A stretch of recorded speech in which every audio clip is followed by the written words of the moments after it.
Chemistry को तो लोग यूं ही बदनाम करते हैं, केमिस्ट्री को तो लोग यूं ही बदनाम करते हैं। तकलीफ केमिस्ट्री इसलिए देती है कि या तो बच्चे क्लास में सही से पहुंचते नहीं, या क्लास सही से करते नहीं, या फिर शिक्षक उन्हें बिना डायग्राम या माइंड मैप के सहायता से समझाने का प्रयास करते हैं। तो आज हम लोग माइंड मैप और फिगर की सहायता से समझने का प्रयास करेंगे। जो अगला टॉपिक है हम लोग का टाइप्स ऑफ सॉल्यूशन।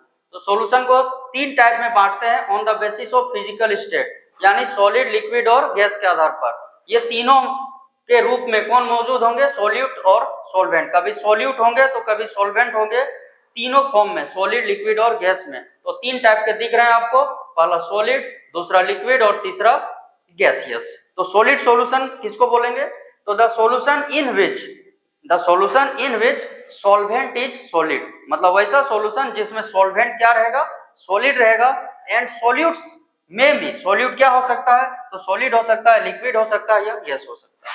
तो इसी का हम लोगों ने एग्जांपल लिया है एलॉय। अब उसको हम लोग डायग्राम की सहायता से समझने का प्रयास करेंगे। तो हम लोग एलॉय देखते हैं, यहाँ पे हम लोगों ने ब्रॉन्ज लिया है, इसको हम लोग थोड़ा सा बड़ा कर लेते हैं और समझने का प्रयास करते हैं कि इसमें कैसे हम लोग का जो सॉल्वेंट है वो हम लोग का है सॉलिड। दूसरा हम लोगों ने लिया है हाइड्रेटेड सॉल्ट, इसको हम लोग देखने का प्रयास करेंगे। हाइड्रेटेड सॉल्ट को देखिए, हाइड्रेटेड सॉल्ट में सॉलिड यानी सॉल्ट ज्यादा होगा और जो आयोडीन होगा वो लिक्विड फॉर्म में यहाँ से निकल जाएगा। और तीसरा हम लोगों के पास है हाइड्रोजन गैस और पैलेडियम का सॉल्यूशन है। तो ये इसको हम लोग देखने का प्रयास करते हैं। देखिए ये तीनों डायग्राम में आपको क्या दिख रहा है? ये है आपका ब्रॉन्ज। ब्रॉन्ज में है क्या? तो कॉपर और टीन, यानी कॉपर ज्यादा मात्रा में, 80% लगभग कॉपर होता है, 20% टीन होता है। तो ज्यादा मात्रा में सॉलिड हुआ और कम मात्रा में भी सॉलिड है। तो सॉलिड जो है वो क्या है?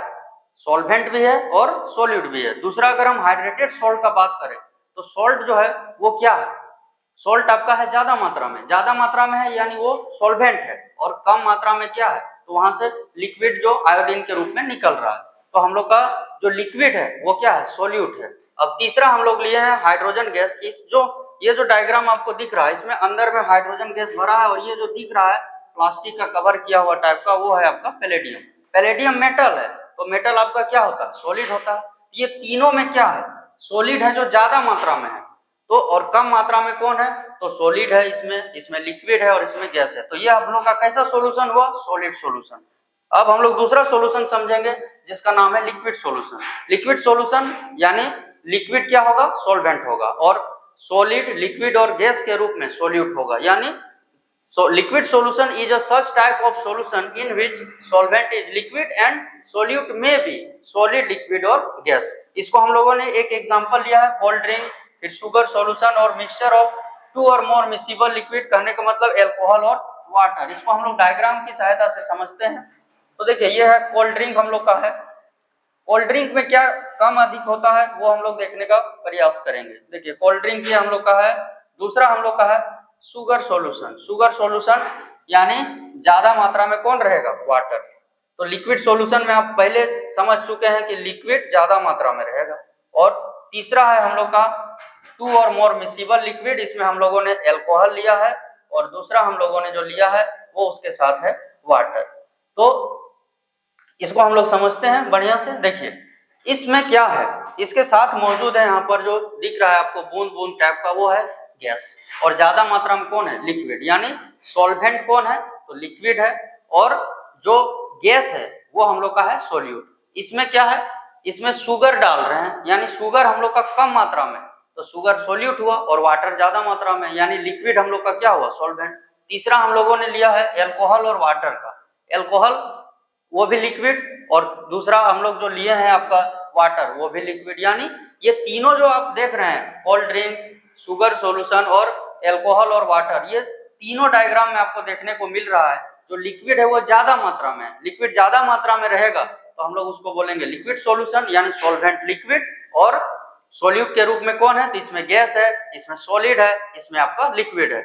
इसके बाद जो हम लोग को अगला सॉल्यूशन समझना है, तीसरा टाइप का सॉल्यूशन, जिसको हम लोग बोलते हैं गैसियस सॉल्यूशन। अब हम लोग गैसियस सॉल्यूशन समझने का प्रयास करेंगे कि गैसियस सॉल्यूशन किसको हम लोग कहेंगे। तो गैसियस सॉल्यूशन होता क्या है? तो जिसमें गैस के रूप में हम लोगों का मौजूद रहेगा, कौन मौजूद रहेगा? तो गैस के रूप में सॉल्वेंट होगा, और उसके साथ सॉलिड, लिक्विड और गैस कोई भी हो सकते हैं जो किस रूप में रहेंगे, तो वो हम लोग के रहेंगे किस रूप में, तो सॉल्यूट के रूप में। The solution in which solvent is a gas and solute में भी सॉलिड, लिक्विड और गैस। सॉलिड, लिक्विड और गैस किसी में भी जब सॉल्यूट मौजूद रहे और सॉल्वेंट में कौन रहे, गैस।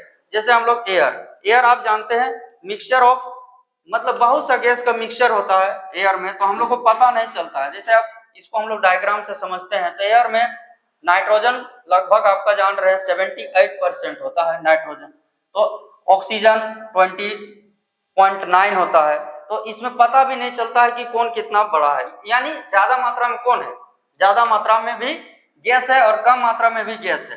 दूसरा हम लोगों ने जो एग्जांपल लिया है ह्यूमिडिटी इन एयर, इसको हम लोग समझते हैं फिगर से। देखिए ह्यूमिडिटी मतलब बादल वाली, समझिए जो बरसात के दिन में जो होता है वो ह्यूमिडिटी कुछ इस टाइप का आपको आसमान दिखाई देगा। तो इसमें क्या दिख रहा है, तो इसमें हम लोग देख रहे हैं कि चारों तरफ पानी है, यानी गैस ज्यादा मात्रा में है और कम मात्रा में पानी है, यानी गैस ज्यादा है यानी वो सॉल्वेंट है और वाटर कम है। और तीसरा हम लोगों ने लिया है वो आयोडीन वेपर। तो आयोडीन वेपर मतलब क्या, आयोडीन वेपर कहने का मतलब आयोडीन कम मात्रा में है और वेपर मतलब गैस जो है वो ज्यादा मात्रा में हम लोगों ने यहाँ पे देखने को मिल रहा है इस फिगर में। तो आयोडीन का जो वेपर है, थोड़ा सा फिगर बड़ा कर लेते हैं हम लोग। देखिए इस फिगर में आपको देखने को मिल रहा होगा जो आयोडीन का वेपर है। देखिए आयोडीन हल्का है और गैस ज्यादा मात्रा में है, यानी गैस हम लोग का किस फॉर्म में है, तो गैस आपका सॉल्वेंट में है। और सॉल्यूट में क्या हो सकता है, तो कभी गैस हो सकता है, इसमें लिक्विड है, इसमें क्या है, सॉलिड। तो उम्मीद है आपको इस डायग्राम की सहायता से बहुत ही आसान तरीके से आप समझ चुके होंगे कि टाइप्स ऑफ सॉल्यूशन है कितने प्रकार के और कौन कौन है। तो उम्मीद करते हैं आपको वीडियो बहुत ही अच्छी तरीके से समझ आई होगी। अगर आपको समझ आया होगा तो फिर चैनल को लाइक, सब्सक्राइब और कमेंट जरूर करें।